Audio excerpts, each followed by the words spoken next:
Good morning everyone. I introduce my self. నా పేరు గజ్వారి ఆకాష్. మాది నిర్మల్ డిస్టిక్లో రాయపూర్ కాలనీ గ్రామం. నేను నా 10వ తరగతి టీఎంఆర్ఎస్ బాయిన్స్లో కంప్లీట్ చేశాను. నాకు చిన్నప్పటి నుండి ఆర్మీ అవ్వాలని కోరిక చాలా ఉండేది. అయితే నేను నా 10వ తరగతి కంప్లీట్ అయిన తర్వాత మా అన్న వాళ్ళతో సజెస్ట్ అయ్యా.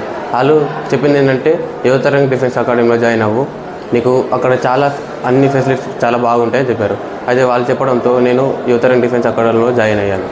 ఫస్ట్లో ఇక్కడికి వచ్చిన తర్వాత ఫస్ట్లో నాకు చాలా కష్టంగా అనిపించేది. ఏంటంటే అమ్మో ఈ గ్రౌండ్ వేసేయడం, ఇది చదువుకోవడం, ఇది అంతా నాతో కాదు, నేను చక్కగా ఇంటికాడ ఏదో ఒక పని చేసుకుంటా అని అనుకున్నా.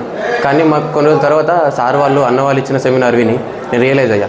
అదేంటంటే నాకు ఎంత కష్టమైనా పర్వాలేదు, ఇక్కడే ఉండి జాబ్ కొట్టి మా తల్లిదండ్రులను సంతోషపెట్టాలనుకున్నాను.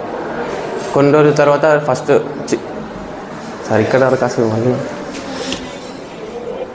నా గోల్ ఏంటంటే నెక్స్ట్ వచ్చే నోటిఫికేషన్లో ఫస్ట్ అటెంప్ట్లోనే జాబ్ కొట్టాలని నేను అనుకుంటున్నాను. Thank you.